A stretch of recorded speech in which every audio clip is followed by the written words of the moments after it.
Hi friends, welcome back to my channel. ಹೇಗಿದ್ದೀರಾ ಎಲ್ಲರೂ ಚೆನ್ನಾಗಿದ್ದೀರಾ ಅಂತ ಅಂದ್ಕೊಳ್ತೀನಿ. ಸೊ ಇವತ್ತು ಮಂಗಳವಾರ ಸಂಜೆಯಿಂದ ವ್ಲಾಗ್ನ ಶುರು ಮಾಡ್ತಾ ಇದ್ದೀನಿ. ಅಡುಗೆ ಕೆಲಸ ಇತ್ತು, ಹಾಗಾಗಿ ಒಂದಷ್ಟು ಪಾತ್ರೆಗಳು ಕೂಡ ಇತ್ತು. ಎಲ್ಲನೂ ಫಸ್ಟು ಪಾತ್ರೆಗಳನ್ನ ತೊಳ್ಕೊಂಬಿಡೋಣ, ಅದಾದಮೇಲೆ ಅಡುಗೆ ಮಾಡೋಣ ಅಂತ ಅಂದ್ಕೊಂಡೆ. ಸಿಂಕಲ್ಲಿ ಏನಾದರೂ ಪಾತ್ರೆ ಇದ್ದರೆ ಅದನ್ನು ನೋಡಿಕೊಂಡು ಸುಮ್ಮನೆ ಇರೋಕ್ಕಂತೂ ಆಗೋಲ್ಲ. ಅವಾಗ ಎಷ್ಟು ಪಾತ್ರೆ ಇರುತ್ತೆ ಅದನ್ನೆಲ್ಲ ವಾಶ್ ಮಾಡ್ಕೊಂಬಿಟ್ರೆ ನನಗೂ ಕೂಡ ಕೆಲಸ ಈಸಿ ಆಗುತ್ತೆ ಅನ್ನೋದಕ್ಕೋಸ್ಕರ ಸ್ವಲ್ಪನೇ ಪಾತ್ರೆ ಇತ್ತಲ್ಲ ಅಂತ ವಾಶ್ ಮಾಡ್ಕೋತಾ ಇದ್ದೆ. ಇನ್ನು ಹೊಸದಾಗಿ ಯಾರು ನನ್ನ ಚಾನಲ್ನ ನೋಡ್ತಾ ಇದ್ದೀರಾ, ಮರಿದೆಲ್ಲ ನನ್ನ ಯೂಟ್ಯೂಬ್ ಚಾನಲ್ನ ಸಬ್ಸ್ಕ್ರೈಬ್ ಮಾಡ್ಕೊಂಡು ನೋಡಿ. ಒಂದು ವಿಡಿಯೋ ನಿಮಗೆ ಇಷ್ಟ ಆದರೆ ಲೈಕ್ ಮಾಡಿ, ಕಮೆಂಟ್ ಮಾಡಿ, ಶೇರ್ ಮಾಡಿ. ಹಾಸ್ಪಿಟಲ್ ಬ್ಯಾಗ್ ಪ್ಯಾಕಿಂಗ್ ಕೂಡ ಮಾಡ್ಕೊಳ್ಬೇಕಾಗಿತ್ತು. ಇವತ್ತೆಲ್ಲ ಮಾಡ್ಕೊಂಬಿಡೋಣ ಅಂತ ಅಂದ್ಕೊಂಡೆ, ಬಟ್ ಅದು ಆಗಲೇ ಇಲ್ಲ. ಏನೋ ಒಂದು ಕೆಲಸ ಬಂದು ಅದನ್ನು ಮಾಡ್ಕೊಂಡು ಕೂತ್ಕೊಂಡೆ. ಆಮೇಲೆ ಇದು ಮಾಡೋದ ಅನ್ನೋ ಥರನೇ ಆಗೋಯಿತು. ಸೊ ಹಾಗಾಗಿ ಹಾಸ್ಪಿಟಲ್ ಬ್ಯಾಗ್ ಪ್ಯಾಕಿಂಗ್ ಏನೂ ಆಗಲಿಲ್ಲ. ಅದನ್ನು ನಾಳೆ ಮಾಡ್ಕೊಳ್ಳೋಣ ಅಂತ ಅಂದ್ಕೊಂಡು ಸುಮ್ಮನೆ ಆಗೋಗ್ಬಿಟ್ಟೆ. ಫಸ್ಟಿಗೆ ಅಡುಗೆ ಮಾಡಿಬಿಟ್ಟು ಊಟ ಮಾಡಿ ಇವತ್ತು ಮಲ್ಕೊಂಡ್ರೆ ಸಾಕು ಅನ್ನೋ ಥರನೇ ಆಗೋಗ್ಬಿಟ್ಟಿತ್ತು. ಯಾಕಂದರೆ ಬೆಳಗ್ಗೆಯಿಂದನೂ ಕೆಲಸ ಒಂಥರ ಸಾಕಾಗಿ ಹೋಗ್ಬಿಟ್ಟಿತ್ತು ನನಗೇನೆ. ಇನ್ನು ಇವಾಗ ಏನು ಸಾಂಬಾರು ಮಾಡ್ತಾಯಿದ್ದೀನಿ ಅಂತ ಅಂದರೆ, ನಾನು ಮೊಟ್ಟೆ ಸಾಂಬಾರು ಮಾಡೋಣ ಅಂತ ಅಂದ್ಕೊಂಡೆ. ಹಾಗೆಯೇ ಮನೆಯಲ್ಲಿ ಸ್ವಲ್ಪ ತೊಗರಿಕಾಯಿ ಇತ್ತು, ಅದನ್ನು ಕೂಡ ಯೂಸ್ ಮಾಡ್ಕೊಂಡು ಏನಾದರೂ ಸಾಂಬಾರು ಮಾಡಿಬಿಡೋಣ ಅಂತ. ಯಾಕಂದರೆ ಸ್ವಲ್ಪನೇ ಇದ್ದಿದ್ದು, ಜಾಸ್ತಿ ಇದ್ದಿದ್ರೆ ಏನೋ ಒಂಥರ, ಬಟ್ ಸ್ವಲ್ಪನೇ ಇದ್ದಿದ್ದರಿಂದ ಫಸ್ಟ್ ಅಂದ್ಕೊಂಡೆ ಉಪ್ಪಿಟ್ಟು ಏನಾದರೂ ಮಾಡೋಣ ಅಂತ. ಆಮೇಲೆ ಉಪ್ಪಿಟ್ಟು ಬೇಡ, ಸುಮ್ಮನೆ ಏನಾದರೂ ಸಾಂಬಾರೇ ಮಾಡಿಬಿಟ್ರೆ ನನಗೆ ನಾಳೆಗೂ ಕೂಡ ಆಗುತ್ತೆ, ಚಪಾತಿ ಏನಾದರೂ ಮಾಡ್ಕೋಬೋದು ಅಂತ ಅಂದ್ಕೊಂಡೆ. ಸೊ ಹಾಗಾಗಿ ಇವಾಗ ಮೊಟ್ಟೆ ಸಾಂಬಾರು ಮಾಡೋಣ ಅಂತ ಅಂದ್ಬಿಟ್ಟು ಮಾಡ್ತಾಯಿದ್ದೀನಿ.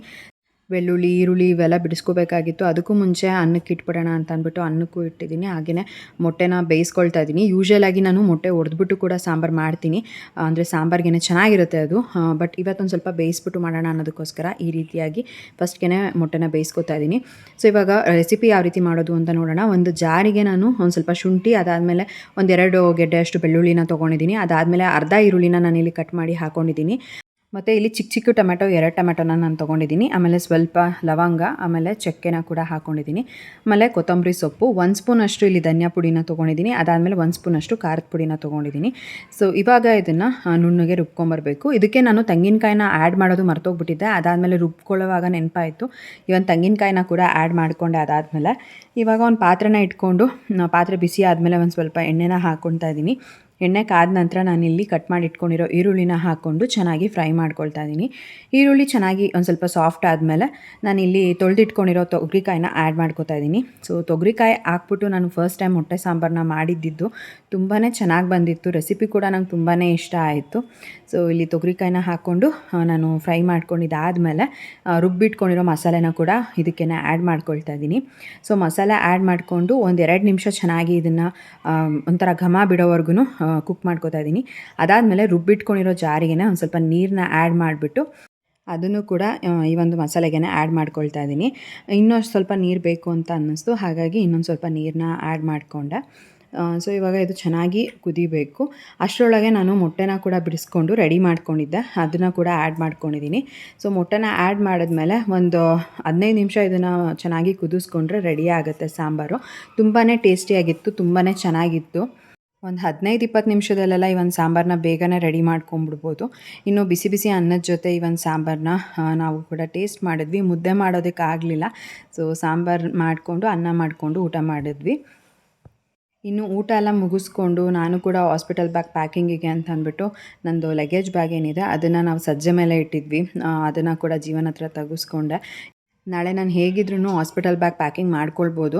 ಇನ್ನು ಬ್ಯಾಗ್ ಕೂಡ ತೆಗೆದು ನಾನು ಕೆಳಗಡೆ ಇಟ್ಕೊಂಡಿಲ್ಲ ಅಂತಂದರೆ ತುಂಬಾ ಕಷ್ಟ ಆಗೋಗ್ಬಿಡುತ್ತೆ. ಹಾಗಾಗಿ ಫಸ್ಟಿಗೆ ಜೀವನಿಗೆ ಹೇಳಿ ಒಂದು ಏನು ಬ್ಯಾಗ್ ಇದೆ ಅದನ್ನು ತೆಗೆಸ್ಕೊಂಡೆ ಕೆಳಗಡೆ. ಇನ್ನು ನಾನು ನೈಟ್ ಏನೂ ಅಷ್ಟಾಗಿ ವಿಡಿಯೋ ಮಾಡ್ಕೊಳ್ಳೋಕ್ಕಾಗಲಿಲ್ಲ, ಒಂದು ರೆಸಿಪಿನ ಶೂಟ್ ಮಾಡಿಕೊಂಡೆ ಅಷ್ಟೇ. ಅದಾದಮೇಲೆ ನನಗೆ ಮತ್ತೆ ವ್ಲಾಗ್ ಮಾಡೋಕ್ಕೆ ಯಾಕೋ ಇಂಟ್ರೆಸ್ಟೇ ಬರಲಿಲ್ಲ. ಇನ್ನು ಮತ್ತೆ ನಾನು ನೆಕ್ಸ್ಟ್ ಡೇ ವ್ಲಾಗ್ನ ಕಂಟಿನ್ಯೂ ಮಾಡ್ತಾಯಿದ್ದೀನಿ. ಒಂದಷ್ಟು ಬಟ್ಟೆಗಳನ್ನೆಲ್ಲ ವಾಶ್ಗೆ ಹಾಕಿದ್ದೆ. ಹೇಗಿದ್ರೂ ಹಾಸ್ಪಿಟಲ್ ಬ್ಯಾಗ್ ಪ್ಯಾಕಿಂಗಿಗೆ ಅಂತ ಅಂದ್ಬಿಟ್ಟು ಒಂದಷ್ಟು ಬಟ್ಟೆಗಳನ್ನ ಫೋಲ್ಡ್ ಮಾಡಿ ಆಲ್ರೆಡಿ ರೆಡಿ ಮಾಡಿ ಇಟ್ಕೊಂಡಿದ್ದೆ ಇಲ್ಲಿ ಬೆಡ್ ಮೇಲೆನೇ. ಸೊ ಇವಾಗ ಏನು ಒಣಗಾಕಿದ್ದೆ ಬಟ್ಟೆಗಳನ್ನ ತೊಗೊಂಬಂದು ಹೀಗೆ ಉಷಾಕ ಕಾಲ್ ಮಾಡಿದ್ರು, ಅವ್ರ ಹತ್ರ ಮಾತಾಡಿಕೊಂಡು ಬಟ್ಟೆಗಳನ್ನೆಲ್ಲ ಫೋಲ್ಡ್ ಮಾಡಿ ಎತ್ತಿಟ್ಕೊಂಡೆ. ಸೊ ಈ ರೀತಿ ಯಾರಾದರೂ ಮಾತಾಡ್ತಾ ಇದ್ರಲ್ಲ, ನಾವು ಕೆಲಸ ಮಾಡ್ತಿದ್ದೀವಿ ಅಂತಲೇ ಅನಿಸಲ್ಲ, ಬೇಗನೆ ಕೆಲಸಗಳು ಕಂಪ್ಲೀಟ್ ಆಗೋಗ್ಬಿಡುತ್ತೆ. ಹಾಗೆಯೇ ನನಗೂ ಕೂಡ ಒಂಥರ ಒಬ್ಬಳೇ ಇದ್ದೀನಿ ಅನ್ನೋ ಥರ ಫೀಲ್ ಆಗ್ತಿತ್ತು ಇವತ್ತು. ಅಪ್ಪು ಅವ್ನು ಟಿ ವಿ ನೋಡ್ತಾ ಕೂತ್ಕೊಂಡಿದ್ದ. ಸೊ ಅವನಿಗೂ ಕೂಡ ಬೆಳಗ್ಗೆಯಿಂದ ಓದಿಸೋದು ಕೆಲಸ ಇತ್ತು. ಅದಾದಮೇಲೆ ಮನೆ ಕೆಲಸಗಳನ್ನೂ ಕೂಡ ಮಾಡಿ ಮುಗಿಸ್ಕೊಂಡೆ. ಇನ್ನು ಬೆಳಗ್ಗೆ ನಾನು ಚಪಾತಿ ಮಾಡಿಕೊಂಡು ನೈಟ್ ಏನು ಸಾಂಬಾರು ಮಾಡಿದ್ದೆ ಅದ್ರ ಜೊತೆಗೇ ನಾವು ಬೆಳಗ್ಗೆ ಟಿಫನ್ನ ಮಾಡಿದ್ವಿ. ಇನ್ನು ಮಧ್ಯಾಹ್ನಕ್ಕೆ ಬಂದರೆ ನಾನು ಒಂದು ಸ್ವಲ್ಪ ರೈಸ್ ಏನಾದರೂ ಮಾಡ್ಕೊಳ್ಳೋಣ ಅಂತ ಅಂದ್ಕೊಂಡೆ. ಸೊ ಈ ರೀತಿ ಇನ್ನೂ ಟೈಮ್ ಇದ್ದಿದ್ದರಿಂದ ಮಧ್ಯಾಹ್ನಕ್ಕೆ ನಾನು ಅಷ್ಟೊತ್ತಿಗಾದರೂ ಬ್ಯಾಗ್ ಪ್ಯಾಕಿಂಗ್ ಎಲ್ಲ ಮಾಡ್ಕೊಂಬಿಡೋಣ ಅಂತ ಅಂದ್ಬಿಟ್ಟು ಬ್ಯಾಗ್ ಪ್ಯಾಕಿಂಗಿಗೆಲ್ಲ ರೆಡಿ ಮಾಡ್ಕೊಳ್ಳೋಣ ಅಂತ ಮೇಲ್ಗಡೆ ಬಂದೆ. ಸೊ ಈ ರೀತಿ ಒಂದಲ್ಲ ಒಂದು ಕೆಲಸ ಅಂತೂ ಇದ್ದೇ ಇರುತ್ತೆ, ಕೆಲಸ ಇಲ್ಲ ಅನ್ನೋ ಥರ ಇರೋದೇ ಇಲ್ಲ. ಸೊ ಈ ರೀತಿ ಮಾಡ್ತಾಯಿದ್ರೆ ಮಾಡ್ತಾನೇ ಇರ್ತೀನಿ. ಇವತ್ತು ಬಟ್ಟೆ ಕೆಲಸ ಎಲ್ಲ ಏನಾದರೂ ಕಂಪ್ಲೀಟ್ ಮಾಡ್ಕೊಂಡಿಲ್ಲ ಅಂದರೆ ಮತ್ತೆ ಆಮೇಲೆ ತುಂಬ ಹೆಕ್ಟಿಕ್ ಅಂತ ಅನಿಸ್ಬಿಡುತ್ತೆ. ಇವಾಗ ಹಾಸ್ಪಿಟಲಿಂದ ಬಂದಮೇಲಂತೂ ಒಂದಷ್ಟು ಬ್ಯಾಗಲ್ಲಿರೋ ಬಟ್ಟೆಗಳನ್ನೆಲ್ಲ ವಾಶ್ಗೆ ಹಾಕಬೇಕು, ಈ ರೀತಿಯಾಗೆಲ್ಲ ಇರುತ್ತೆ. ಸೊ ಆದಷ್ಟು ಏನು ಬಟ್ಟೆಗಳಿದ್ದಾವೆ ಪೆಂಡಿಂಗು ಅವನ್ನೆಲ್ಲ ಕಂಪ್ಲೀಟ್ ಮಾಡಿಬಿಡೋಣ, ವಾಶ್ಗೆ ಹಾಕಿ ಒಣಗಾಕ್ಬಿಟ್ರೆ ಅಟ್ಲೀಸ್ಟ್ ಅದಾದರೂ ನೀಟಾಗಿರುತ್ತೆ ಅಂತ ಅಂದ್ಬಿಟ್ಟು ಎಲ್ಲನೂ ಕೂಡ ಮಾಡ್ಕೋತಾ ಇದ್ದೆ. ಇನ್ನೂ ಒಂದಷ್ಟು ಬಟ್ಟೆಗಳೆಲ್ಲ ಜೀವನ್ ನೆನ್ನೆ ವಾಶ್ಗೆ ಹಾಕಿದ್ರು, ಅದನ್ನು ಕೂಡ ಇನ್ನೂ ಒಣಗಾಕಬೇಕಾಗಿತ್ತು. ಸೊ ಈ ರೀತಿಯಾಗಿ ಇತ್ತು. ಮತ್ತು ಇನ್ನೂ ಒಂದಷ್ಟು ಬಟ್ಟೆಗಳು ಏನು ಸ್ನಾನ ಮಾಡಿದ್ದೆಲ್ಲ ತೆಗ್ದಿಟ್ಟಿದ್ವಿ. ಸೊ ಅದನ್ನು ಕೂಡ ಇವಾಗ ವಾಶ್ಗೆ ಹಾಕಬೇಕು. 2 ರೌಂಡ್ ಬಟ್ಟೆನ ವಾಶ್ಗೆ ಹಾಕಬೇಕು ಈಗ. ಸೊ ಆದಷ್ಟು ಇವತ್ತು ಎಲ್ಲನೂ ಮಾಡಿಬಿಡೋಣ ಅಂತ ಅಂದ್ಕೊಂಡಿದ್ದೀನಿ, ನೋಡೋಣ ಹೇಗಾಗುತ್ತೆ ಅಂತ ಅಂದ್ಬಿಟ್ಟು. ಜೀವನ್ ಕೂಡ ಇವತ್ತೇನಾದರೂ ರಜಾ ಹಾಕಿದ್ದಿದ್ರೆ ಅಲ್ವಾ, ಅವರು ಆಲ್ಮೋಸ್ಟ್ ಇವೆಲ್ಲ ಅವ್ರು ಮಾಡಿಕೊಡ್ತಿದ್ರು, ನನಗೇನಂತ ತಲೆನೋವು ಇರಲಿಲ್ಲ. ಬಟ್ ಇವತ್ತು ಅವ್ರಿಗೂ ಕೂಡ ಆಫೀಸಲ್ಲಿ ಇಂಪಾರ್ಟೆಂಟ್ ಕೆಲಸ ಇತ್ತು ಅಂತ ಅಂದ್ಬಿಟ್ಟು ಅವರು ರಜಾ ಹಾಕೋದಕ್ಕಾಗಲಿಲ್ಲ. ಮತ್ತು ಇವತ್ತೇನು ರಜಾ ಹಾಕಿಲ್ಲ ಅಂದ್ರೂ ಏನು ಅಂತ ಮನೆಯಲ್ಲಿ ಮಾಡಬೇಕು ಅನ್ನೋ ಥರ ಇರಲಿಲ್ಲ ಅಲ್ವಾ. ಸೊ ಓಕೆ ಫೈನ್, ನಾನು ಆರಾಮಾಗೆಲ್ಲ ಮ್ಯಾನೇಜ್ ಮಾಡ್ಕೋಬೋದು ಅನ್ನೋ ಥರನೇ ಇತ್ತು. ಸೊ ಏನಾದರೂ ಎಕ್ಸ್ಟ್ರಾ ಇತ್ತು ಅಂತಂದರೆ ಸಂಜೆ ಆರಾಮಾಗಿ ಮಾಡ್ಕೊಬೋದು ಅನ್ನೋದಕ್ಕೋಸ್ಕರ ಅಷ್ಟೇನೆ. ಇನ್ನು ನೆಕ್ಸ್ಟ್ ಡೇ ಮಾರ್ನಿಂಗ್ ನಾವು ಬೆಳಗ್ಗೆನೇ ಹಾಸ್ಪಿಟಲಿಗೆ ಹೋಗಬೇಕಾಗಿತ್ತು. ಅಂದರೆ 6 ಗಂಟೆ ಅಷ್ಟೊತ್ತಿಗೆಲ್ಲ ಹಾಸ್ಪಿಟಲ್ಗೆ ಹೋಗಬೇಕು ಅಂತ ಹೇಳಿದ್ದಾರೆ. ಸೊ ಅಷ್ಟೊತ್ತಿಗೆ ಮನೆ ಕೆಲಸ ಎಲ್ಲನೂ ಕೂಡ ಮಾಡಿಕೊಂಡು ದೇವ್ರ ಪೂಜೆ ಮಾಡಿಬಿಟ್ಟು ಹೋಗೋಣ ಅಂತ ಅಂದ್ಕೊಂಡಿದ್ದೀನಿ. ನೋಡೋಣ ಹೇಗಾಗುತ್ತೆ ಅಂತ ಅಂದ್ಬಿಟ್ಟು. ನನಗೂ ಕೂಡ ಒಂದು ಸ್ವಲ್ಪ ಭಯ ಇತ್ತು, ಹಾಗೆಯೇ ಒಂಥರ ಮನಸ್ಸಲ್ಲಿ ಏನೋ ಟೆನ್ಷನ್ ಥರನೇ ಇತ್ತು ಅಂತ ಹೇಳ್ಬೋದು. ಏನಂದರೆ ಇವಾಗ ಆಲ್ರೆಡಿ ಅದು ಪ್ರೊಸೀಜರ್ ಎಲ್ಲ ಗೊತ್ತಿರುತ್ತೆ ಅಲ್ವಾ, ಇದೇ ಥರ ಮಾಡ್ತಾರೆ ಹಾಗೆ ಅಂತ ಅಂದ್ಬಿಟ್ಟು. ಸೊ ಅದೇ ಒಂದು ಸ್ವಲ್ಪ ತಲೆಯಲ್ಲಿ ಓಡ್ತಾ ಇದ್ದಿದ್ದು ನನಗೆ. ಅದು ಬಿಟ್ಟರೆ ಇನ್ನೇನಿಲ್ಲ. ನಾಳೆ ಇಷ್ಟೊತ್ತಿಗೆಲ್ಲ ಆಲ್ರೆಡಿ ಪಾಪು ಆಗೋಗಿರುತ್ತೆ, ಪಾಪು ನಮ್ಮ ಕೈಯಲ್ಲಿರುತ್ತೆ ಅನ್ನೋದೇ ಖುಷಿ ಹೆಚ್ಚು ಅಂತ ಹೇಳ್ಬೋದು. ನೋಡೋಣ ಹೇಗಾಗುತ್ತೆ ಅಂತ. ಇವಾಗ ಮಡ್ಚಿಟ್ಟಿರೋ ಬಟ್ಟೆಗಳನ್ನೆಲ್ಲ ವಾರ್ಡ್ರೋಬಲ್ಲಿ ಎತ್ತಿಟ್ಟೆ. ಅದಾದಮೇಲೆ ನನ್ನ ವಾರ್ಡ್ರೋಬ್ ಒಂದು ಸ್ವಲ್ಪ ಕ್ಲೀನ್ ಮಾಡ್ಕೋಬೇಕಾಗಿತ್ತು, ಅದನ್ನು ಕೂಡ ಎಲ್ಲ ಮಾಡಿಕೊಂಡೆ. ಸೊ ಅದೆಲ್ಲ ನಾನು ಇನ್ನೂ ವಿಡಿಯೋ ಕ್ಲಿಪ್ಪಿಂಗ್ ತೊಗೊಳ್ಳಿಲ್ಲ. ಆಲ್ಮೋಸ್ಟ್ ಏನಾಗುತ್ತೆ ಇವತ್ತೆಲ್ಲ ಕೆಲಸಗಳನ್ನ ಮಾಡ್ಕೊಂಬಿಡೋಣ, ಯಾಕಂದರೆ ಆಮೇಲೆ ಅಲ್ವಾ ಮತ್ತೆ ಕಷ್ಟ ಆಗೋಗ್ಬಿಡುತ್ತೆ ತುಂಬ ಮಾಡ್ಕೊಳ್ಳೋದಕ್ಕೆ, ನನಗೂ ಕೂಡ ಆಗಲ್ಲ. ಸೊ ಆಲ್ಮೋಸ್ಟ್ ನನ್ನ ವಾರ್ಡ್ರೋಬೆಲ್ಲ ಕ್ಲೀನಾಗಿದ್ದರೆ ನನಗೂ ಕೂಡ ಏನಾದರೂ ಬಟ್ಟೆಗಳೆಲ್ಲ ತೊಗೊಳೋದಕ್ಕೂ ನೀಟಾಗಿ ಗೊತ್ತಾಗುತ್ತೆ. ಜೊತೆಗೆ ಈಗ ಜಾಸ್ತಿ ಏನು ಬಟ್ಟೆ ಯೂಸ್ ಮಾಡಲ್ಲ, ಅದನ್ನೆಲ್ಲ ಒಂದು ಸೈಡ್ ಇಟ್ಬಿಟ್ಟಿದ್ದೀನಿ. ಇನ್ನು ಇವಾಗ ಯಾವುದೆಲ್ಲ ಯೂಸ್ ಆಗುತ್ತೆ ಅದನ್ನೆಲ್ಲ ಇನ್ನೊಂದು ಸೈಡ್ ಇಟ್ಕೊಂಡೆ. ಸೊ ಅದನ್ನು ನಾನು ವಿಡಿಯೋ ಮಾಡ್ಕೊಂಡಿದ್ದಿದ್ರೆ ಆಗ್ತಿತ್ತು, ಬಟ್ ಆವಾಗ ನನಗೆ ವಿಡಿಯೋ ಮಾಡ್ಕೋಬೇಕಂತ ಏನು ಅನಿಸ್ಲಿಲ್ಲ. ಸೊ ಇರೋ ಕೆಲಸನ ಬೇಗ ಮುಗಿಸ್ಕೊಂಬಿಡೋಣ ಅನ್ನೋದು ನನ್ನ ತಲೆಯಲ್ಲಿತ್ತು. ಸೊ ಹಾಗಾಗಿ ಬೇಗನೆ ಹಾಸ್ಪಿಟಲ್ ಬ್ಯಾಗ್ ಪ್ಯಾಕಿಂಗಿಗೆ ಅಂತ ಎಲ್ಲ ರೆಡಿ ಮಾಡ್ಕೊತಾ ಇದ್ದೆ. ಇನ್ನು ಇವಾಗ ಹಾಸ್ಪಿಟಲ್ಗೆಲ್ಲ ಏನೇನು ಬೇಕು ಬಟ್ಟೆಗಳನ್ನೆಲ್ಲ ತೆಗೆದಿಟ್ಕೊಂಡ್ಬಿಟ್ಟು ಇನ್ನು ಎಕ್ಸ್ಟ್ರಾ ಬಟ್ಟೆಗಳೆಲ್ಲ ಏನಿರ್ತವೆ ಅದನ್ನೆಲ್ಲ ವಾರ್ಡ್ರೋಬ್ಗೆ ಎತ್ತಿಕ್ಬಿಡೋಣ ಮಗುದು ಅಂತ ಎತ್ತಿಡ್ತಾ ಇದ್ದೆ. ಇನ್ನು ಪ್ರಿಯಾಂಕಾ ಹತ್ರನೂ ಕೂಡ ಒಂದಷ್ಟು ಬಟ್ಟೆಗಳನ್ನೆಲ್ಲ ಈಸ್ಕೊಂಬಂದಿದೆ ಪಾಪುದು, ಅದೆಲ್ಲ ಅಪ್ಪುದು ಅಂತಲೇ ಹೇಳ್ಬೋದು. ಇವಾಗ ಆಲ್ರೆಡಿ ಅಪ್ಪು ಯೂಸ್ ಮಾಡ್ದೆ, ಅಪ್ಪು ಆದಮೇಲೆ ಅಕ್ಕಿ ಯೂಸ್ ಮಾಡಿದೆ, ಈಗ 3ನೇ ಪಾಪು ಯೂಸ್ ಮಾಡ್ತಾಯಿದ್ದೆ. ಸೊ ಅದೊಂಥರ ಖುಷಿ ಅಂತಲೇ ಹೇಳ್ಬೋದು. ಅದನ್ನು ಕೂಡ ನಾನು ಎಲ್ಲನೂ ವಾಶ್ಗೆ ಹಾಕಬೇಕಾಗಿತ್ತು, ಅದನ್ನು ವಾಶ್ಗೆ ಹಾಕಿದ್ದೀನಿ, ಇನ್ನೂ ಒಣಗಾಕಬೇಕು ಅದನ್ನು. ಸೊ ಅದು ಕೂಡ ಇನ್ನೂ ಬಾಕಿ ಇದೆ ಕೆಲಸ. ಸೊ ಒಂದು ಕಡೆಯಿಂದ ಎಲ್ಲನೂ ಮುಗಿಸ್ಕೊಂಡ್ಬಿಡೋಣ ಕೆಲಸ ಅಂದ್ಬಿಟ್ಟು ಮಾಡ್ಕೊಳ್ತಾ ಇದ್ದೀನಿ. ವಾರ್ಡ್ರೋಬ್ ಎಲ್ಲ ಕ್ಲೀನ್ ಮಾಡಿಬಿಟ್ಟು ಬಂದೆ. ಈಗ ಹಾಸ್ಪಿಟಲ್ ಬ್ಯಾಗ್ ಪ್ಯಾಕಿಂಗ್ ಎಲ್ಲ ಮಾಡ್ಕೊತಾ ಇದ್ದೀನಿ. ಫಸ್ಟ್ ಆ್ಯಕ್ಚುಲಾಗಿ ನಾನು ಈ ರೀತಿಯಾಗಿ ಜೋಡಿಸ್ಕೊಳ್ತಾ ಇದ್ದೆ. ಆಮೇಲೆ ನನಗೆ ಅನ್ನಿಸ್ತು ಇದು ಜಾಸ್ತಿ ಜಾಗ ತೊಗೊಳುತ್ತೆ, ಈ ಥರ ಇಟ್ಟರೆ ನಾನು ಇನ್ನೂ ಜಾಸ್ತಿ ಬಟ್ಟೆಗಳನ್ನೆಲ್ಲ ಇಡೋದಕ್ಕಾಗಲ್ಲ ಅಂತ. ಸೊ ಹಾಗಾಗಿ ಆಮೇಲೆ ಎಲ್ಲನೂ ಕೂಡ ಈ ಥರ ಇಡೋ ಬದಲು ಒಂದು ಸ್ವಲ್ಪ ಮೇಲೆ ನನಗೆ ಗೊತ್ತಾಗಬೇಕು, ಅಥವಾ ಯಾರಾದರೂ ಹೇಳಿದ್ರೆ ಅಲ್ವಾ ಅವ್ರಿಗೂ ಕೂಡ ಗೊತ್ತಾಗಬೇಕು ಈ ಕಲರ್ ಬಟ್ಟೆ ಅಂತ ಹೇಳಿದ ತಕ್ಷಣ ಅವ್ರು ಎತ್ಕೊಡೋ ಥರ ಇರಬೇಕು ಅಂದ್ಬಿಟ್ಟು ಎಲ್ಲನೂ ಕೂಡ ಉದ್ದುದ್ದಕ್ಕೆ ಜೋಡಿಸ್ಕೊಂಡೆ. ಸೊ ಆವಾಗ ಒಂದು ಸ್ವಲ್ಪ ನನಗೆ ಜಾಸ್ತಿ ಜಾಗ ಇದೆ ಅನ್ನೋ ಥರನೇ ಅನ್ನಿಸ್ತಾ ಇತ್ತು. ಸೊ ಈ ರೀತಿಯಾಗಿ ಇಟ್ಟರೆ ಎಲ್ಲ ನಾವು ಯಾವ ಬಟ್ಟೆ ಅಂತ ಹೇಳಿದ್ರೂ ಗೊತ್ತಾಗಲ್ಲ, ಜೊತೆಗೆ ಜಾಸ್ತಿ ಜಾಗ ತೊಗೊಳುತ್ತೆ ಇದು. ಸೊ ಫಸ್ಟ್ ಈ ರೀತಿಯಾಗಿ ಇಟ್ಕೊಂಡೆ, ಆಮೇಲೆ ನನಗೆ ಯಾಕೋ ಸರಿ ಅಂತ ಅನಿಸ್ಲಿಲ್ಲ. ಆಮೇಲೆ ಎಲ್ಲನೂ ನೀಟಾಗಿ ಜೋಡಿಸ್ಕೊಂಡಿದ್ದಾಯಿತು. ಸೊ ಒಂದು ಪೌಚಲ್ಲಿ ಬಂದುಬಿಟ್ಟು ನನ್ನ ಇನ್ನರ್ ವೇರ್ಸ್ ಆಗಿರ್ಬೋದು ಇದನ್ನೆಲ್ಲ ಇಟ್ಕೊಂಡಿದ್ದೀನಿ. ಸೊ ದಟ್ ಅದು ತುಂಬ ಮೆಸ್ಸಿಯಾಗೂ ಕೂಡ ಕಾಣಲ್ಲ. ಯಾವ್ದು ಬೇಕು ಅಂತ ಅಂದ್ಬಿಟ್ಟು ನಾನು ಕೂಡ ಈಸಿಯಾಗಿ ತೊಗೋಬೋದು, ಅದಾದಮೇಲೆ ಹಾಗೆ ನೀಟಾಗಿ ಜೋಡಿಸ್ಕೊಂಡು ಇಟ್ಕೊಂಡ್ಬಿಡ್ಬೋದು ಅಂತ ಅಂದ್ಬಿಟ್ಟು ಸೊ ಎಲ್ಲನೂ ಕೂಡ ಪ್ಲ್ಯಾನ್ ಮಾಡಿ ಈ ರೀತಿಯಾಗಿ ಜೋಡಿಸ್ಕೊತಾ ಇದ್ದೀನಿ. ಇನ್ನು ಸಾಕ್ಸ್ಗಳಾಗಿರ್ಬೋದು, ಪೀರಿಯಡ್ ಪ್ಯಾಂಟೀಸ್ ಆಗಿರ್ಬೋದು, ಇದನ್ನೆಲ್ಲನೂ ಕೂಡ ಒಂದು ಕಡೆ ಇಟ್ಕೊಂಡಿದ್ದೀನಿ. ಸೊ ದಟ್ ಹೇಳ್ದವ್ರಿಗೂ ಕೂಡ ನೀಟಾಗಿ ಅದು ಗೊತ್ತಾಗುತ್ತೆ ಎಲ್ಲಿಟ್ಟಿದ್ದೀನಿ ಏನು ಅಂತ, ಸುಮ್ಮನೆ ಹುಡುಕ್ಬೇಕಾಗಿರೋ ಅವಶ್ಯಕತೆ ಇರಲ್ಲ ಅಂತ ಅಂದ್ಬಿಟ್ಟು ಈ ರೀತಿಯಾಗೆಲ್ಲ ಸಪ್ರೇಟ್ ಮಾಡಿ ಇಟ್ಕೊಳ್ತಾ ಇದ್ದೀನಿ. ಇನ್ನು 2 ಡಿಸ್ಪೋಸಬಲ್ ಕವರ್ಸ್ನ ಕೂಡ ತೊಗೊಂಡಿದ್ದೀನಿ, ಬೇಕಾಗುತ್ತೆ. ಮತ್ತು ಅಲ್ಲಿ ನಾವು ಅದು ಇದು ಅಂತ ಹುಡ್ಕೊಂಡೆಲ್ಲ ಕೂತ್ಕೊಳ್ಳೋದಕ್ಕಾಗಲ್ಲ. ಸೊ ದಟ್ ಏನೇನೆಲ್ಲ ನೆಸಸರಿ ಇದೆ ಆಲ್ಮೋಸ್ಟ್ ಎಲ್ಲನೂ ಕೂಡ ಲಿಸ್ಟ್ ಮಾಡಿಕೊಂಡು ಎಲ್ಲನೂ ಕೂಡ ಜೋಡಿಸ್ಕೊಂಡಿದ್ದಾಯಿತು. ಇನ್ನು ಮಗು ಬಟ್ಟೆಗಳು, ನನ್ನ ಬಟ್ಟೆಗಳನ್ನೆಲ್ಲ ನಾನು ಇದೊಂದೇ ಬ್ಯಾಗಲ್ಲೇ ಜೋಡಿಸ್ಕೊಂಡಿದ್ದೀನಿ. ಸುಮ್ಮನೆ 2-3 ಬ್ಯಾಗ್ಗಳನ್ನ ತೊಗೊಂಡು ಹೋಗೋದು ಇಟ್ಕೊಳ್ಳೋದಕ್ಕಿಂತ ಒಂದೇ ಬ್ಯಾಗಲ್ಲಿ ಎಲ್ಲನೂ ಇದ್ಬಿಟ್ರೆ ನೀಟಾಗೂ ಇರುತ್ತೆ. ಜೊತೆಗೆ ನಾವು ತೊಗೊಂಬರೋವಾಗೂ ಕೂಡ ನಾವು ಅಚ್ಚುಕಟ್ಟಾಗೆಲ್ಲ ಜೋಡಿಸ್ಕೊಂಡು ತೊಗೊಂಬರ್ಬೋದು. ಮತ್ತು ನಾನಿಲ್ಲಿ ಜಾಸ್ತಿ ಎಲ್ಲ ಐಟಮ್ಸ್ ಏನು ತೊಗೊಂಡು ಹೋಗ್ತಾ ಇಲ್ಲ. ಜಸ್ಟ್ ನನಗೇನು ನೆಸೆಸರಿ ಇದೆ ಅದನ್ನು ಮಾತ್ರನೇ ತೊಗೊಂಡು ಹೋಗ್ತಾ ಇದ್ದೀನಿ. ಸುಮ್ಮನೆ ಅದು ಇದು ಅಂತ ಎಕ್ಸ್ಟ್ರಾ ಎಲ್ಲ ತೊಗೊಂಡು ಹೋಗೋ ಬದಲು ಏನು ನೆಸೆಸರಿ ಇದೆ ಅದನ್ನಷ್ಟೇ ತೊಗೊಂಡು ಹೋದರೆ ನಮಗೂ ಕೂಡ ಒಂಥರ ಆರಾಮಾಗಿರುತ್ತೆ.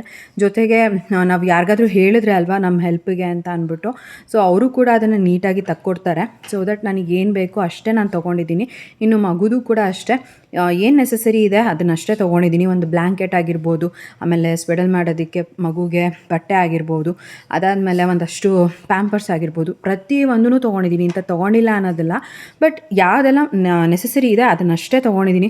ಸುಮ್ಮನೆ ಅದು ಇದು ಅಂತ ಎಕ್ಸ್ಟ್ರಾ ಎಲ್ಲ ತೊಗೊಂಡು ಅದಾದಮೇಲೆ ಸುಮ್ಮನೆ ಅಲ್ಲಿ ಹೋಗಿ ಅಯ್ಯೋ ಇದನ್ನೆಲ್ಲ ಯಾಕೆ ತೊಗೊಂಬಂದೆ, ಇದೆಲ್ಲ ವೇಸ್ಟು, ತಗೊಂಡು ಬರಬಾರ್ದಾಗಿತ್ತು, ಮನೆಯಲ್ಲೇ ಇಟ್ಟಿದ್ರೆ ಆಗ್ತಿತ್ತು, ಆ ಥರದ್ದೆಲ್ಲ ಅಂದ್ಕೊಳ್ಳೋದಕ್ಕಿಂತ ಏನು ನೆಸೆಸರಿ ಇದೆ ಅದನ್ನು ತೊಗೊಂಡು ಹೋಗೋದು ಬೆಸ್ಟ್ ಅಲ್ವಾ. ಇನ್ನೂ ಒಂದು ಹ್ಯಾಂಡ್ ಬ್ಯಾಗಲ್ಲಿ ನನ್ನ ಹಾಸ್ಪಿಟಲ್ ರಿಪೋರ್ಟ್ಸ್ ಆಗಿರ್ಬೋದು, ಅದಾದಮೇಲೆ ನನ್ನ ಮೊಬೈಲ್ ಚಾರ್ಜರ್ ಆಗಿರ್ಬೋದು, ಇಂಥದನ್ನೆಲ್ಲ ಇಟ್ಕೊಳ್ಳೋಣ ಅಂತ ಅಂದ್ಬಿಟ್ಟು ಒಂದು ಹ್ಯಾಂಡ್ ಬ್ಯಾಗ್ನ ತೊಗೊಂಡಿದ್ದೀನಿ. ಸೊ ಇಷ್ಟ, ಇನ್ನೇನು ಎಕ್ಸ್ಟ್ರಾ ಅಂತ ತೊಗೊಂಡಿಲ್ಲ. ನಾನು ಆದರೆ ನೋಡ್ತೀನಿ ಬೈ ಈವ್ನಿಂಗ್ ನಾನು ವ್ಲಾಗ್ ಮಾಡ್ಕೊಳ್ಳೋಕ್ಕಾದ್ರೆ ಹಾಸ್ಪಿಟಲ್ ಬ್ಯಾಗ್ ಪ್ಯಾಕಿಂಗಲ್ಲಿ ಏನೇನೆಲ್ಲ ತೊಗೊಂಡಿದ್ದೀನಿ ಅಂತ ಒಂದು ವಿಡಿಯೋ ಮಾಡ್ಕೊತೀನಿ. ಇಲ್ಲ ಅಂತಂದರೆ ಇಲ್ಲ, ಯಾಕಂತಂದರೆ ಈಗಿರೋ ಟೈಮಲ್ಲಿ ಎಲ್ಲ ನನಗೊಂದು ಸ್ವಲ್ಪ ಆರಾಮಾಗಿರಬೇಕು ಅನ್ನೋ ಥರನೇ ಅನಿಸ್ಬಿಟ್ಟಿದೆ. ಸೊ ಹಾಗಾಗಿ ಆದರೆ ನಾನು ವಿಡಿಯೋ ಮಾಡ್ಕೊಳ್ತೀನಿ, ಇಲ್ಲ ಅಂತಂದರೆ ಗೊತ್ತಿಲ್ಲ, ನೋಡೋಣ ಹೇಗಾಗುತ್ತೆ ಅಂತ. ಇನ್ನು ನೇಲ್ ಪಾಲಿಷ್ ಕೂಡ ಹಾಕ್ಕೊಂಡಿದ್ದೆ ಕೈಗೆ, ಅದನ್ನೆಲ್ಲ ರಿಮೂವ್ ಮಾಡಬೇಕಾಗಿತ್ತು. ಇನ್ನು ಮತ್ತೆ ಹಾಸ್ಪಿಟಲ್ಗೆ ಹೋಗ್ಬಿಟ್ಟು ಅವ್ರ ಹತ್ರ ಹೇಳಿಸ್ಕೊಂಡು ಮಾಡ್ಕೊಳ್ಳೋದಕ್ಕಿಂತ ಫಸ್ಟೇ ನಮಗೆ ಗೊತ್ತಿರೋದ್ರಿಂದ ಮಾಡ್ಕೊಂಬಿಟ್ರೆ ಬೆಸ್ಟ್ ಅಲ್ವಾ ಅಂತ ಅಂದ್ಬಿಟ್ಟು ರಿಮೂವರ್ನ ಕೂಡ ಜೆಪ್ಟೋನಲ್ಲಿ ಆರ್ಡರ್ ಮಾಡಿ ತರಿಸ್ಕೊಂಡೆ. ಸೊ ಇವಾಗ ಎಲ್ಲ ರಿಮೂವ್ ಮಾಡ್ಕೊತಾ ಇದ್ದೀನಿ ಕೂತ್ಕೊಂಡು. ಹಾಗೆಯೇ ಇನ್ನೂ ಫ್ಲಾಸ್ಕ್ ಅದೆಲ್ಲನೂ ಕೂಡ ತೊಗೋಬೇಕು. ಒಂದು ಫ್ಲಾಸ್ಕ್ ನಾನು ಆಲ್ರೆಡಿ ಯೂಸ್ ಮಾಡ್ತಾಯಿದ್ದೀನಿ, ಇನ್ನೂ ಒಂದು ಫ್ಲಾಸ್ಕ್ ಹಾಸ್ಪಿಟಲಲ್ಲಿ ತೊಗೊಂಡು ಹೋಗೋಣ ಅಂತಂದರೆ ಒಂದು ಅಲ್ದಂತೆ ಇನ್ನೊಂದು ಕೂಡ ಇರಲಿ ಅಂತ ಅಷ್ಟೇನೆ. ಸೊ 2 ಫ್ಲಾಸ್ಕ್ನ ತೊಗೊಬೇಕು. ಇನ್ನು ಅದು ಬಿಟ್ಟರೆ ಏನಾದರೂ ಎಕ್ಸ್ಟ್ರಾ ತೊಗೋಬೇಕು ಅನ್ನೋ ಥರದ್ದೆಲ್ಲ ಇತ್ತು ಅಂದರೆ ನೆನಪು ಮಾಡ್ಕೊಂಡು ತೊಗೊಳ್ಳೋಣ ಅಂತ ಅಂದ್ಕೊಂಡೆ. ಮೇಯ್ನಾಗಿ ಏನೆಲ್ಲ ಬೇಕೋ ಆಲ್ಮೋಸ್ಟ್ ಎಲ್ಲನೂ ತೊಗೊಂಡಿದ್ದೀನಿ. ಅದನ್ನು ಬಿಟ್ಟು ನನಗೆ ಗೊತ್ತಿಲ್ಲದ ಅಂಥದ್ದು ಏನಾದರೂ ಬೇಕು ಅಂತ ಅಂದರೆ ನಮ್ಮ ಮನೆ ಹತ್ರನೇ ಇರೋದು, ಸೊ ದಟ್ ಬಂದು ಆರಾಮಾಗಿ ತೊಗೊಂಡು ಹೋಗ್ಬೋದು ಯಾರಾದ್ರೂ, ಅಂದರೆ ಜೀವನೋ ಅಥವಾ ನಮ್ಮಪ್ಪನೋ ಇಲ್ಲ ನನ್ನ ತಮ್ಮನೋ ಯಾರಾದರೂ ಬಂದು ಆರಾಮಾಗಿ ತೊಗೊಂಡು ಬರ್ಬೋದು. ಹಾಗಾಗಿ ನಾನು ಅಂಥದ್ದೇನು ಮರ್ತಿಲ್ಲ ಅಂತ ಅಂದ್ಕೊಳ್ತೀನಿ.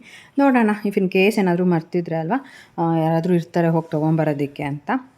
ಇವಾಗ ಅಪ್ಪುಗೆ ಹೀಗೆ ಮಾತಾಡ್ಸ್ಕೊಂಡು ಕೂತ್ಕೊಂಡಿದ್ದೆ. ಅಪ್ಪು ನಾಳೆ ನನಗೆ ಆಪ್ರೇಷನ್ ಮಾಡ್ತಾರೆ, ಮಮ್ಮಿಗೆ ನೋವಾಗುತ್ತೆ, ನಿನಗೆ ಬೇಜಾರಾಗುತ್ತಾ ಅಂತೆಲ್ಲ ಕೇಳ್ತಿದ್ದೆ. ಅದಕ್ಕೆ ಅಪ್ಪು ಏನಂತ ರಿಪ್ಲೈ ಮಾಡ್ದೆ ನೋಡ್ಬೋದು. ನನಗಂತೂ ಅವ್ನು ಹೇಳಿದ್ನ ಕೇಳಿ ಒಂಥರ ಖುಷಿ ಆಯಿತು. ಅದನ್ನು ಹಾಗೆ ನಿಮ್ಮ ಜೊತೆನೂ ಕೂಡ ಶೇರ್ ಮಾಡ್ಕೊಳ್ಳೋಣ ಅಂತ ಅಂದ್ಕೊಂಡೆ.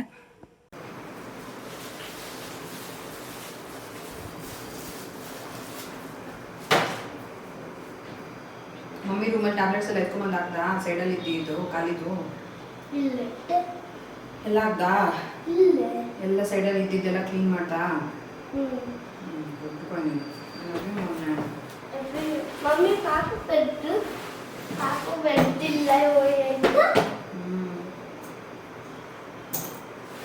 ಮಮ್ಮಿಗೆ ನಾಳೆ ಆಪರೇಷನ್ ಮಾಡ್ತಾರೆ ಗೊತ್ತಾ? ಮಮ್ಮಿಗೆ ನೋವಾಗುತ್ತೆ ಗೊತ್ತಾ? ಗೊತ್ತಾ? ಖುಷಿ ಆಗುತ್ತಾ ನಿಮಗೆ? ಮತ್ತೆ ಬೇಜಾರಾಗಲ್ಲ ನಿಮಗೆ?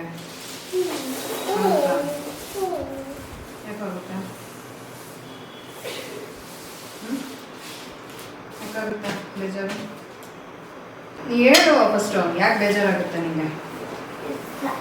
ನಾನು ಇಷ್ಟನಾ? ಅದಕ್ಕೆ ನಿಮ್ಗೆ ಬೇಜಾರಾಗುತ್ತಾ?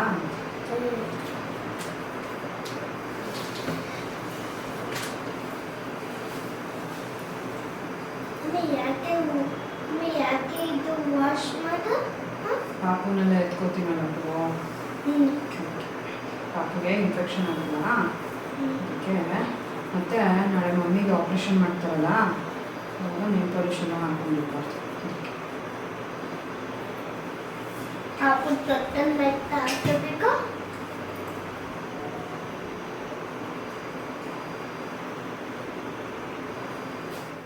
ಸುಮ್ಮನೆ ಇರೋದು ಅಲ್ಲೇ ಇರಲಿ, ಪಕ್ಕದಲ್ಲಿ ಇರುತ್ತೆ.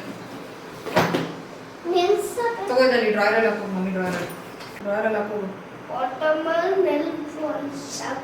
ಅದು ನೇಲ್ ಪಾಲಿಶ್ ಹಾಕೋದಲ್ಲ, ತೆಗಿಯೋದು.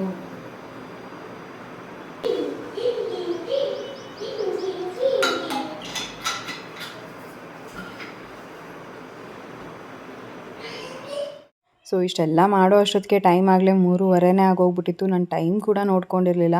ಆಮೇಲೆ ಟೈಮ್ ನೋಡಿದೆ, ಓಕೆ ಫೈನ್ ಏನು ಮಾಡೋಕ್ಕಾಗಲ್ಲ ಅಂದ್ಬಿಟ್ಟು ಆಮೇಲೆ ಸರಿ ಒಂದಷ್ಟು ಏನು ಬಟ್ಟೆಗಳೆಲ್ಲ ಇದ್ದು ಅದು ಕೆಲಸನಾದರೂ ಮುಗಿಸ್ಕೊಳ್ಳೋಣ ಅಂತ ಆಮೇಲೆ ಮೇಲ್ಗಡೆ ಹೋಗೋಣ ಅಂದ್ಕೊಂಡೆ. So friends, hospital bag packing ಎಲ್ಲ ಆಯಿತು. ಇನ್ನು ಏನಾದರೂ ಮರ್ತಿದ್ರೆ ಅಲ್ವಾ, ನನಗೂ ಇನ್ನು ಸಂಜೆವರೆಗೂ ಟೈಮ್ ಇದೆ, ತೆಗೆದಿಟ್ಕೊಳ್ಬೋದು. ಹಾಸ್ಪಿಟಲ್ ಬ್ಯಾಗ್ ಪ್ಯಾಕಿಂಗ್ ವಿಡಿಯೋ ಕೂಡ ಮಾಡಿ ಅಂತ ಹೇಳ್ತಿದ್ರಿ. ನಾನು ಕಂಪ್ಲೀಟಾಗಿ ವಿಡಿಯೋ ಮಾಡೋಣ ಅಂತ ಅಂದ್ಕೊಂಡೆ, ಬಟ್ ಆಗಲಿಲ್ಲ ನನಗೂ ಕೂಡ. ಯಾಕಂದರೆ ಒಂದೊಂದೇ ಐಟಮ್ಸ್ ಎಲ್ಲ ನಾನೇ ತೊಗೊಂಡು ಎಲ್ಲ ಪ್ಯಾಕಿಂಗ್ ಮಾಡ್ಕೋಬೇಕಾಗಿತ್ತು. ಹಾಗಾಗಿ ಒಂದು ಸ್ವಲ್ಪ ನನಗೂ ಸಾಕಾದಂಗೆ ಆಗೋಯಿತು. ಹಾಗಾಗಿ ಡೀಟೇಲಾಗಿ ಏನು ವಿಡಿಯೋ ಮಾಡ್ಕೊಂಡಿಲ್ಲ. ಏನೆಲ್ಲ ಪ್ಯಾಕಿಂಗ್ ಮಾಡಿದ್ದೀನಿ ಅಂದರೆ ಆಮೇಲೆ ನಿಮ್ಮ ಜೊತೆ ಶೇರ್ ಮಾಡ್ಕೊಳ್ತೀನಿ ಪಾಸಿಬಲ್ ಆದರೆ. ನೋಡೋಣ ಹೇಗಾಗುತ್ತೆ ಅಂತ. ಇವಾಗ ಒಂದಷ್ಟು ಬಟ್ಟೆಗಳೆಲ್ಲ ಇದೆ, ಅದನ್ನು ಮೇಲ್ಗಡೆ ಹೋಗಿ ಒಣಗಾಕ್ಬಿಟ್ಟು ಬರಬೇಕು. ಕೆಳಗಡೆ ಒಂದಷ್ಟು ಐಟಮ್ಸ್ ಎಲ್ಲ ಇಟ್ಬಿಟ್ಟಿದ್ದೆ, ಒಂದಷ್ಟೆಲ್ಲ ವಾರ್ಡ್ರೋಬಲ್ಲಿ ಇಟ್ಬಿಟ್ಟಿದ್ದೆ, ಒಂದಷ್ಟು ಹೊಸ ತೊಗೋಬೇಕಾಗಿತ್ತು. ಸೊ ಈ ಥರದ್ದೆಲ್ಲ ನಾನು ಬೆಳಗ್ಗೆಯಿಂದ ನೋಡಿ ಪ್ಲ್ಯಾನ್ ಮಾಡ್ಕೊಂಡು ಎಲ್ಲನೂ ಕೂಡ ಜೋಡಿಸ್ಕೊಂಡೆ. ಸೊ ಫೈನಲಿ ಎಲ್ಲನೂ ಕೂಡ ಕಂಪ್ಲೀಟ್ ಆಗಿದೆ. ಇವಾಗ ಏನಾದರೂ ಮರ್ತಿದ್ರೆ ಆಮೇಲೆ ತೆಗೆದಿಟ್ಕೊಳ್ತೀನಿ ಅಷ್ಟೇನೆ. ಇರೋ ಕೆಲಸಗಳನ್ನ ಮುಗಿಸ್ಕೊಂಡು ಬಿಡ್ತೀನಿ. ಈಗ ಹೋಗಿ ಬಟ್ಟೆ ಒಣಗಾಕ್ಬಿಟ್ಟು ಬಂದು ಅದಾದಮೇಲೆ ನಾನು ಕೂಡ ಸ್ನಾನ ಮಾಡಿ ರೆಡಿಯಾಗಿ ಒಂದು ಸ್ವಲ್ಪ ಹೊರಗಡೆ ಹೋಗ್ಬೇಕು. ಅಲ್ಲಿಗೆ ಹೋಗ್ಬಿಟ್ಟು ಕೆಲಸ ಮುಗಿಸ್ಕೊಂಡು ಬರ್ತೀನಿ. ಸೊ ಇಷ್ಟೆಲ್ಲ ಕೆಲಸ ಮಾಡ್ಕೊಂಡು ನಾನು ಊಟ ಮಾಡೋದೇ ಮರ್ತೋಗ್ಬಿಟ್ಟಿದ್ದೆ. ನನಗಂತೂ ಫುಲ್ಲು ಸಾಕಾಗಿ ಹೋಗ್ಬಿಟ್ಟಿತ್ತು. ಅಂದರೆ ಯಾವಾಗಪ್ಪ ಮುಗಿಯುತ್ತೆ ಅನ್ನೋ ಥರನೇ ಆಗೋಗ್ಬಿಟ್ಟಿತ್ತು ಹೇಳಬೇಕು ಅಂತ ಅಂದರೆ. ಫಸ್ಟ್ ಇದೆಲ್ಲ ಮುಗಿಸ್ಕೊಂಬಿಡೋಣ, ಅದಾದಮೇಲೆ ನೆಮ್ಮದಿಯಾಗಿ ಹೋಗಿ ಆಮೇಲೆ ಊಟ ಮಾಡೋಣ ಅಂತ ಅಂದ್ಕೊಂಡೆ. ಇಷ್ಟೆಲ್ಲ ಬಟ್ಟೆ ಒಣಗಾಕೋ ಅಷ್ಟೊತ್ತಿಗೆ ಆಲ್ಮೋಸ್ಟ್ ಒಂದು 15 ನಿಮಿಷನೇ ಆಯಿತು. ಆಮೇಲೆ ಗಿಡಕ್ಕೂ ಕೂಡ ನೀರು ಹಾಕಬೇಕಾಗಿತ್ತು, ಹಾಗಾಗಿ ಗಿಡಕ್ಕೆಲ್ಲನೂ ಕೂಡ ನೀರು ಹಾಕಿದೆ. ಸೊ ಇದೆಲ್ಲ ಬಟ್ಟೆಗಳು ಆ್ಯಕ್ಚುಲಾಗಿ ಅಪ್ಪುದನ್ನ ನಾವು ಲಕ್ಕಿಗೆ ಕೂಡ ಕೊಟ್ಟಿದ್ವಿ. ಅಂದರೆ ನಾನು ಅಪ್ಪು ಪ್ರೆಗ್ನೆಂಟ್ ಇದ್ದಾಗ ಅಲ್ವಾ, ನಮ್ಮ ಮನೆಯಲ್ಲಿ ಹೇಗಿದ್ದರೂ ಟೈಲರಿಂಗ್ ಮಿಷಿನ್ ಇದೆ. ಸೊ ಈ ಥರ ಬೆಡ್ಶೀಟೆಲ್ಲ ಏನಾದರೂ ಹಾಳಾಗಿರುತ್ತಲ್ವ, ಸೊ ಅದನ್ನೆಲ್ಲ ಕಾರ್ನರ್ಸ್ ಎಲ್ಲ ಸ್ಟಿಚ್ ಮಾಡಿ ನೀಟಾಗಿ ಅದನ್ನು ಇಟ್ಕೊಂಡಿದ್ವಿ. ಅಪ್ಪುಗಂತೂ ಒಂದು ಸ್ವಲ್ಪನೂ ಏನಂತಾರೆ ಹಾಳಾಗದಂತೆ ಬಟ್ಟೆಗಳನ್ನೆಲ್ಲ ಯೂಸ್ ಮಾಡ್ಕೊಂಡ್ಬಿಟ್ವಿ. ಅಂದರೆ ಆ ಥರ ಅರ್ಗೆಲ್ಲ ಹೊಲಿದಾಗ ಅಲ್ವಾ ಬಟ್ಟೆಗಳು ತುಂಬ ಚೆನ್ನಾಗಿ ಬಾಳಿಕೆ ಬರ್ತವೆ. ಆಮೇಲೆ ಅದೇ ಬಟ್ಟೆಗಳನ್ನ ನಾನು ವಾಶ್ ಮಾಡಿಬಿಟ್ಟು ಆಮೇಲೆ ಎತ್ತಿಟ್ಟಿದ್ದೆ. ಅದೇ ಲಕ್ಕಿಗೂ ಕೂಡ ಯೂಸ್ ಆಯಿತು. ಇವಾಗ ಒಂದಷ್ಟು ಬಟ್ಟೆಗಳು ಏನು ಬೇಕಾಗುತ್ತೆ ಪಾಪುಗೆ, ಅದು ಎಲ್ಲನೂ ಕೂಡ ಏನು ತೊಗೊಂಬಂದಿಲ್ಲ. ಆಲ್ಮೋಸ್ಟ್ ಲಕ್ಕಿಗಂತೂ ಎಲ್ಲ ಬಟ್ಟೆಗಳನ್ನೂ ಕೊಟ್ಬಿಟ್ಟಿದ್ದೆ. ಆಮೇಲೆ ಒಂದಷ್ಟು ಬೇಕಾಗುತ್ತೆ ಅಂತ ಅಂದ್ಬಿಟ್ಟು ಈಗ ಪಾಪುಗೆ ನೆನ್ನೆ ಹೋಗ್ಬಿಟ್ಟು ಅದನ್ನೆಲ್ಲ ಈಸ್ಕೊಂಬಂದೆ. ಇನ್ನು ನೆನ್ನೆಯಿಂದ ನಾನು ವಾಶ್ಗೆ ಹಾಕೋಣ ಅಂತ ಅಂದ್ಕೊಂಡು ಆಗೇ ಇರಲಿಲ್ಲ. ಆಮೇಲೆ ಸಂಜೆ ಜೀವನ್ ವಾಶ್ಗೆ ಹಾಕಿದ್ರು. ಬಟ್ ಅದು ಏನಾಗಿತ್ತು ಅಂತ ಅಂದರೆ ರಿನ್ಸ್ ಆ್ಯಂಡ್ ಸ್ಪಿನ್ನಿಗೆ ಹಾಕಿದ್ದಾರೆ, ಅದು ಕರೆಕ್ಟಾಗಿ ಅದು ಏನು ವಾಶೇ ಆಗಿರಲಿಲ್ಲ. ಜೊತೆಗೆ ಆಮೇಲೆ ನನಗೂ ಕೂಡ ಅದು ಯಾಕೋ ಮನ್ಸಿಗೆ ಸಮಾಧಾನ ಅಂತ ಅನಿಸ್ಲಿಲ್ಲ. ಆಮೇಲೆ ಎಲ್ಲನೂ ಕೂಡ ಬಟ್ಟೆನ ಮತ್ತೆ ಜಾಲಿಸಿ ಒಣಗಾಕಿದ್ದಾಯಿತು. ಇವಾಗ ಆಲ್ಮೋಸ್ಟ್ ಎಲ್ಲನೂ ಒಣಗಾಕಿದ್ದಾಗಿದೆ. ಇನ್ನು ಚಿಕ್ಕ ಬಟ್ಟೆಗಳಾಗಿರ್ಬೋದು ಮಗುದು, ಇಂಥದ್ದನ್ನೆಲ್ಲನೂ ಕೂಡ ಹಾಗೇ ಒಂದು ಸ್ವಲ್ಪ ಜಾಲಿಸಿ ಒಣಗಾಕಿದೆ. ಯಾಕಂದರೆ ನೀಟಾಗಿ ಅದು ರಿನ್ಸ್ ಆ್ಯಂಡ್ ಸ್ಪಿನ್ ಆಗಿಲ್ಲ ಅಂತ ಅಂದಾಗ ಅಲ್ವಾ ಒಂಥರ ನಮಗೂ ಮನ್ಸಿಗೆ ಸಮಾಧಾನ ಇರಲ್ಲ. ಇದರಲ್ಲೆಲ್ಲ ಸೋಪ್ ಹಾಗೇ ಇರುತ್ತೇನೋ ಅಂತ ಅಂದ್ಬಿಟ್ಟು ನಾನು ಎಲ್ಲನೂ ಕೂಡ ಮತ್ತೆ ಮಾಡಿದ್ದಾಯಿತು. ಸೊ ಇಷ್ಟೆಲ್ಲ ಮಾಡೋ ಅಷ್ಟೊತ್ತಿಗೆ ಟೈಮ್ ಆಗಲೇ 4:15ನೇ ಆಗೋಗ್ಬಿಟ್ಟಿತ್ತು. ನನಗೂ ಕೂಡ ಸಾಕಾದಂಗೆ ಆಗೋಗ್ಬಿಟ್ಟಿತ್ತು. ಇನ್ನೂ ಊಟ ಬೇರೆ ಮಾಡಿರಲಿಲ್ವಾ. ಬೆಳಗ್ಗೆ ಒಂದು ಸ್ವಲ್ಪ ತಿಂದಿದ್ದು ಲೇಟೇನೆ, ಬಟ್ ಹೇಗೋ ಮ್ಯಾನೇಜ್ ಆಗ್ತಿತ್ತು. ಬಟ್ ಆಮೇಲೆ ಇಷ್ಟೆಲ್ಲ ಕೆಲಸ ಮಾಡೋದಕ್ಕೆ ತುಂಬ ಸುಸ್ತಾಗೋಗ್ಬಿಟ್ಟಿದ್ದೆ. ಬಟ್ಟೆಗಳೆಲ್ಲ ಒಣಗಾಕಿದ್ದಾಯಿತು. ನನಗಂತೂ ಬೆಳಗ್ಗೆಯಿಂದ ಕೆಲಸ ಮಾಡಿನೇ ಸಾಕಾಗೋಗ್ಬಿಟ್ಟಿದೆ ಅರ್ಧ. ಇಷ್ಟು ಬಟ್ಟೆಗಳಿತ್ತು, ಇದನ್ನೆಲ್ಲ ಬೆಳಗ್ಗೆನೇ ಒಣಗಾಕಿದ್ದಿದ್ರೆ ಆಗ್ತಿತ್ತು. ಇವಾಗ ಒಂದು ರೌಂಡ್ ಹಾಕಿದ್ದೀನಿ ಇನ್ನೊಂದು ಬಟ್ಟೆಗಳನ್ನ. ಸೊ ಅದಾದಮೇಲೆ ಅದನ್ನು ಕೂಡ ಒಣಗಾಕಬೇಕು. ಡೆಲ್ವರಿಗೆ ಹೋಗೋ ಹಿಂದಿನ ದಿನ ನನಗಂತೂ ಇಷ್ಟು ಕೆಲಸ ಇತ್ತು ಅಂತಲೇ ಹೇಳ್ಬೋದು. ಯಾವ ಕೆಲಸ ಮಾಡೋದು ಯಾವ್ದು ಬಿಡೋದು ಅನ್ನೋ ಥರನೇ ಆಗೋಗ್ಬಿಟ್ಟಿತ್ತು. ಆಲ್ಮೋಸ್ಟ್ ಎಲ್ಲನೂ ಕೂಡ ಕಂಪ್ಲೀಟ್ ಮಾಡ್ಕೊಂಡಿದ್ದೀನಿ. ಇನ್ನು ಸಣ್ಣ ಪುಟ್ಟದೇನಾದರೂ ಇದ್ದರೆ ಆಮೇಲೆ ಮಾಡ್ಕೋಬೋದು ಅಂತ ಸುಮ್ಮನೆ ಆಗೋಗ್ಬಿಟ್ಟೆ. ಸೊ ಇವತ್ತಿನ ಒಂದು ವಿಡಿಯೋನ ಕೂಡ ನಾನು ಇಲ್ಲಿಗೆ ಎಂಡ್ ಮಾಡ್ತೀನಿ. ಇವತ್ತಿನ ಒಂದು ವಿಡಿಯೋ ನಿಮ್ಗೆ ಇಷ್ಟ ಆಗಿದೆ ಲೈಕ್ ಮಾಡಿ, ಕಮೆಂಟ್ ಮಾಡಿ, ಶೇರ್ ಮಾಡಿ. ಇನ್ನೂ ಯಾರು ನನ್ನ ಯೂಟ್ಯೂಬ್ ಚಾನಲ್ನ ಸಬ್ಸ್ಕ್ರೈಬ್ ಮಾಡ್ಕೊಳ್ದೆಲ್ಲ ನೋಡ್ತಾ ಇದ್ದೀರಾ, ದಯವಿಟ್ಟು ನನ್ನ ಯೂಟ್ಯೂಬ್ ಚಾನಲ್ನ ಸಬ್ಸ್ಕ್ರೈಬ್ ಮಾಡಿಕೊಂಡು ನೋಡಿ. ಸಿಗೋಣ ಮುಂದಿನ ವಿಡಿಯೋನಲ್ಲಿ. Thanks for watching. ಬಾಯ್.